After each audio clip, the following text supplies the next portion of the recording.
Достар, біздің каналға тіркелуді ұмытпаңыздар, жаңа сериалдарды өткізіп алмаңыздар.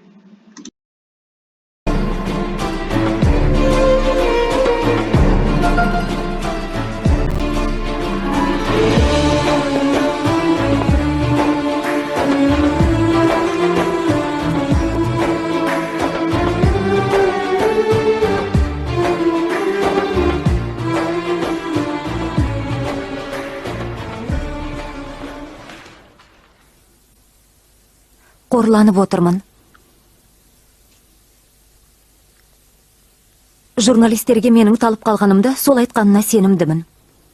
Ол ондай адамға ұқсамайды. Менің көргенім дәл сондай адам болатын. Қажеті жоқ, Лали. Сен мақалаға ренжігендіктен солай дейсің. Жоқ, мақала үшін емес.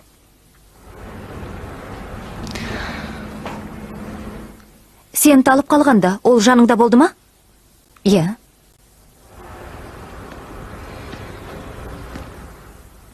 Сосын, не істет? Ештеңе.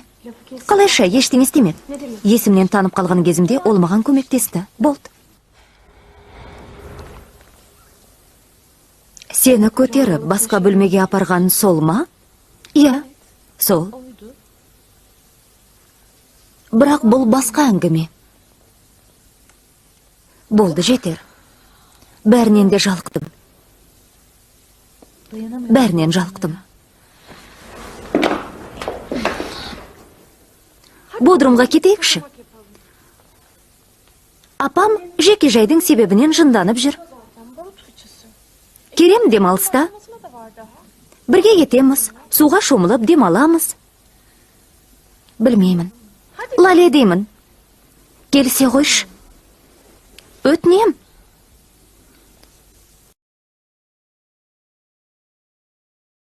Лали ханым талып қалған кезде жанында біз ғана болдық. Журналистерге бәрін айтып бергеніңіз көргенсіздік болды.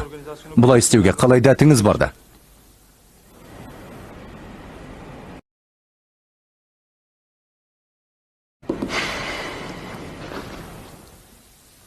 Мұнаны да өзімен бірге аламын.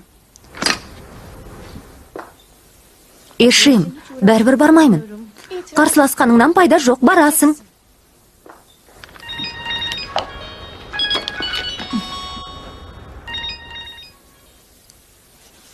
Алло, тыңдап тұрмын. Иә, менмін. Мен Чынар Илгазбын. Сізді ойлап алаңдадым. Денсаулығыңыз қалай? Таңертеңгі жаңалықтарды оқығанға дейін жап-жақсы едім.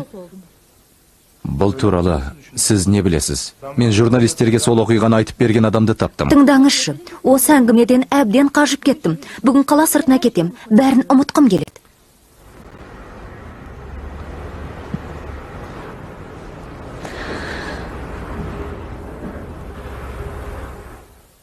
Чынар Илгаз. Түсіндім. Қызық, ол неге телефон соқты? Мұның несі қызық, ешім?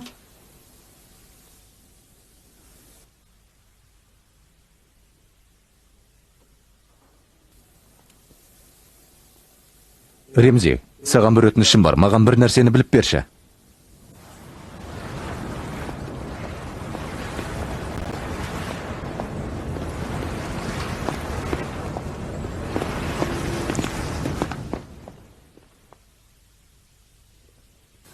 Мына гүл кімге?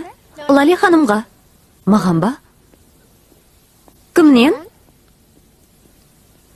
Чынар Илгаздан. Чынар Илгаз?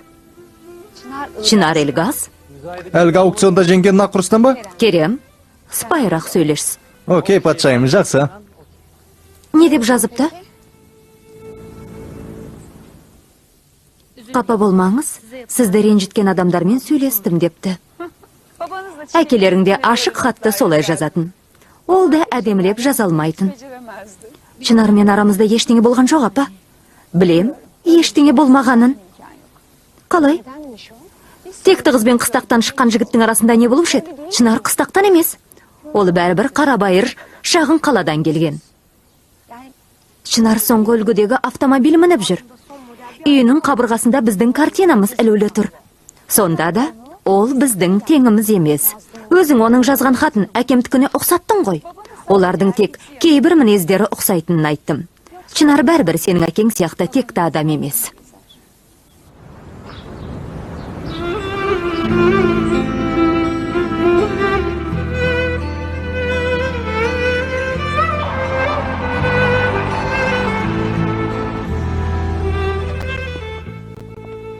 Қазір мешітте жұма намазындамын. Кейін сөйлесейік.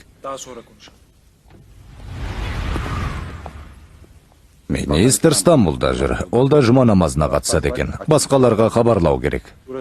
Қазір қолайлы сәт емес. Сені тексерейін деп айттым. О, Ихсан бей, көптен бері көріспедік. Халіңіз қалай? Рахмет, жақсы. Құттықтаймын, Чынар. Істерің жақсы жүріп жатыр деп естідім. Я, Чынар жігіт қой. Жұмыстарын тамаша атқарып жүр. Біздің балаларымыз сондай ғой.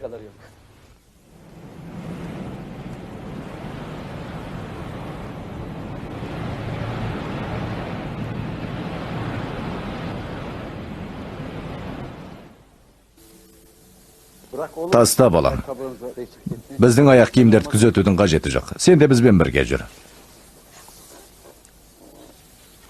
Я, мына даңғырлаған үлкен үйде баланың күлкісі жетіспей тұр. Келінді болып немере сүйіп отырғым келеді. Өте соны қалаймын.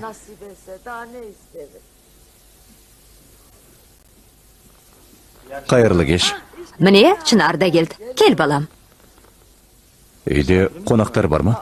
Сен білмеуші ме едің? Бұл Ихсан мырзаның кенже қызы. Зиннур. Солай ма? Кешір, танымай қалдым. Бой жетіп кетіпсің. Я, бой жетіп, сұлу қыз болыпты. Тілі көзім тасқа. Бүгін жұма намазында сенің әкеңді көрдік. Я білем, Неджипаға айтты.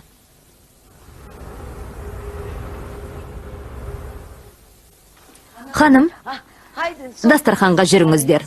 Рейхан, еркектерді шақыр. Төрге шық қызым, жоғары өт. Мына жерге отыр балам. Тіл үйренгің келсе, шетелге неге бармайсың? Менің барғым келіп еді, бірақ әкем қарсы болып отыр. Менің әке-шешем де маған рұқсат бермеген. Дұрыс деген, қыз бала үйде әке-шешесінің жанында болуы тиіс. Үй ішіңді үгіттеп көндірмейсің бе? Жоқ, тұрмысқа шыққан соң бәрібір жұмыс істемеймін. Өкініштақ. Меніңше әйел адам бір мамандық алуы тиіс. Ешкімге тәуелсіз болмауы керек. Ешкімге де. Бізге ондай қыздар жарамайды. Саған ұнаған қыз маған ұнамайды. Сіздердің рұқсаттарыңызбен.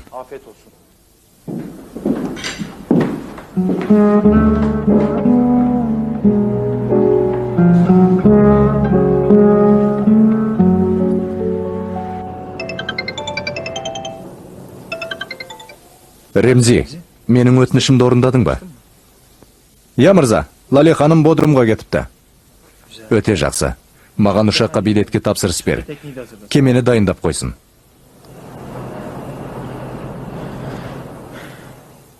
Сөйтіп, Бодрумға барамыз. Рахмет. Кеттік, қыздар. Кештеріңді жақсы өткізіңдер. Я, рахмет. Жақсы демалыңдар. Саған да рахмет. Ал болды, кетейік. Қатты жалғызсырап жүрмін. Мен жалғызбын. Маған жар болатын. Өзіме сенуіме мүмкіндік беретін бір жігіт кездессен, жақсы болар еді. Жалғыздықтан құтылғым келеді. Өзім де ғашық болып, біреудің сүйіктісі болғым келеді.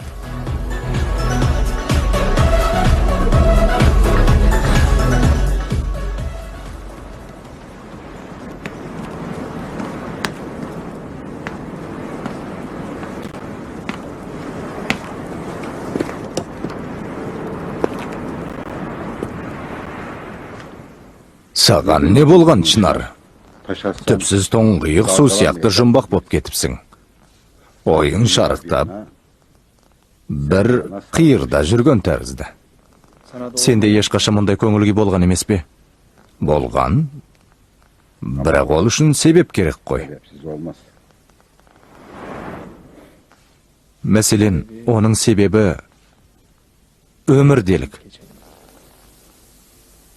Апаңның сені үйлендіргісі келіп жүргеніне ашулана көрме. Айта жалықтым аға. Менің өмір туралы түсінігім сіздердікіне мүлде басқаша. Түсінбедім. Сонда сенің түсінігіңнің біздікінен не айырмашылығы бар? Бірақ не айтқың келгенін ұқтым. Шешеңнің ұнатқан қыздарын сен ұнатпайсың. Солай-ақ болсын. Дегенмен, біздің шаңырақтан шыққаныңды ұмытпа. Бірақ не айтқың келгенін ұқтым. Марқұм әкем маған ешқашан мұндай сөздер айтпайтын еді. Саған дән ризамын аға.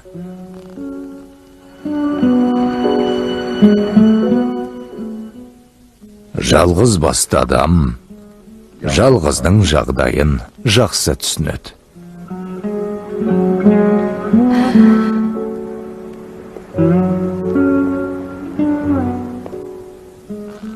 Пәлсапаңды аяқтадың ба? Қонақтар кеткелі жатыр. Жүріңдер, бірге шығарып салайық.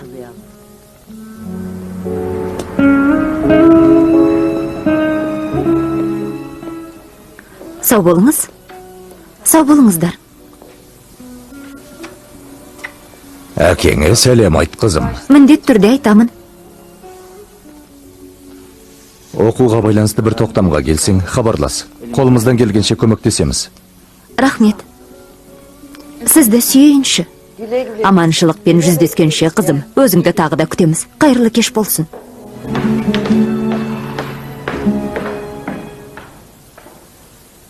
Осындай қыздан айырылып қалдың. Мен емес, жиенің. Менде шаруаларың болмасын. Баламау, сенің үйленетін қызың. Бізге де ұнау керек. Апа, сені ренжіткім келмейді. Бірақ маған келіншек іздеп әуре болма. Осымен бұл әңгімені доғырайық.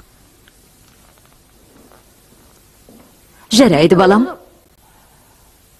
Ал онда енді қашан үйленесің? Қазіргі балалар біз сияқты емес, Иqbal ханым. Оған тиісе берме. Өзің сияқты сұр бойдақ болып қалсын дейсің бе? Қорықпа. Балаң әлі-ақ теңін табады. Тіпті сүр бойдақ боп қалса да, мен сияқты біреуді ішінен жақсы көретін болады. Аға, сен кімді жақсы көрдің?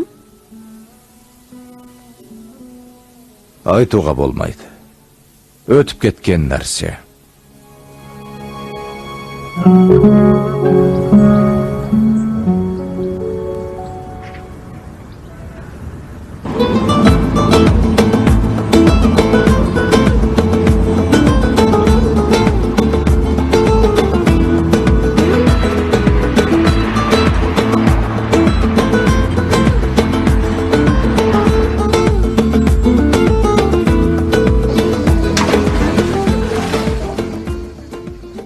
Бұл жерден жалығып кеттім.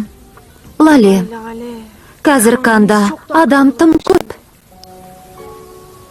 Саған сонда барғым келет дедім бе? Мен басқа нәрсені айттым. Әкеммен бірге алғаш барған жеріміз есіңде ме? Өте көңілсіз болды. Апам екеуіңе ұнаған жоқ. Ал мен қатты рахаттандым. Мен құртта едім. Апамның адамдардың ортасында болғым келет деп айғайлаған есімде қалыпты.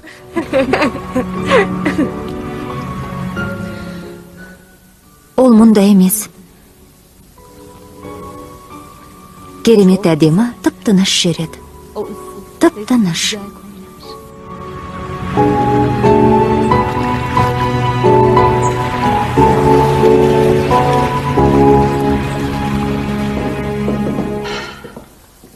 Күзетке байланысты әлі хабар жоқ па? Енді бұл қиындықтан құтылу оңайға түспейді. Картина өте жоғары бағаға өтті, бірақ бәрібір ақшамыз жетпейді. Әлі үйіңді аман алып қалудан дәмеленіп жүрмісің? Менің сөзімді тыңдамай тұрсың ғой. Қандай күйде жүргенімді білесің бе, Кірем?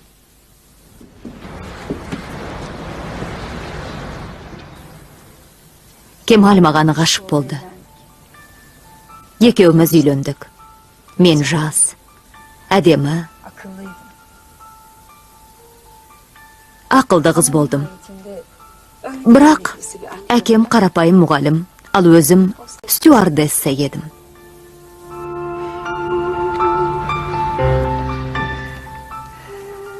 Бұл жеке жай менің арманымның орындалған жері. Одан айырылып қалғым келмейді.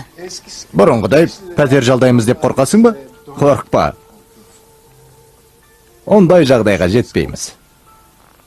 Жеке жайдан айырылып қалу мен үшін құрдымға кетумен бірдей. Балалармен хабарласып, не істеп жүргенін білейік.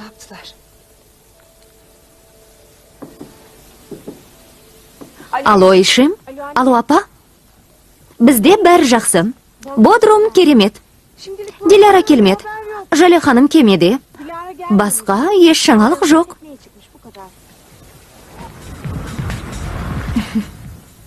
Апам сәлем айтып жатыр. Олар да саған сәлем айтады.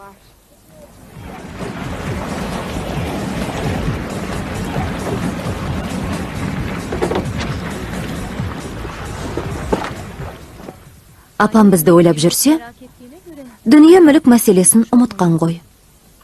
Ол ештеңе сұраған жоқ. Оған өзім бәрін айтып бердім. Қайтып барған соң үйімізден айырылып қалуымыз мүмкін. Сондықтан сендерге осы жерден күйеу табайық. Керем, Несі бар? Бойжеткен қызсыңдар. Жан-жақтарыңа қараңдар. Бәлкім жақсы жігіт табылып қалар. бос сөйлеме. Басыңнан күн өткен ғой деймін. Бұл бос сөз емес, менің лалем. Мені олай атама деп қанша рет айттым. Тек әкем ғана мені солай атайтын. Егерде марқұм әкеміз осында болғанда, қазір бүткіл қарыздарымыздан құтылатын едік. Және де басыма күн өтпес еді. Болды, қойыңдаршы. Одан да демалайық. Жарайды, бірақ өздеріңе жеке жайымызды құтқаруға көмектесетін күйеу іздеуді де ұмытпаңдар. Жетер, Керем. Сөзді доғар. Мына жағажайдан ығыр болып кеттім.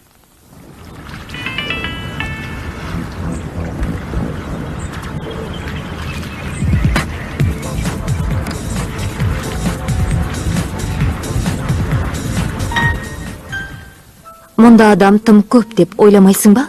Чынар, Илгаз.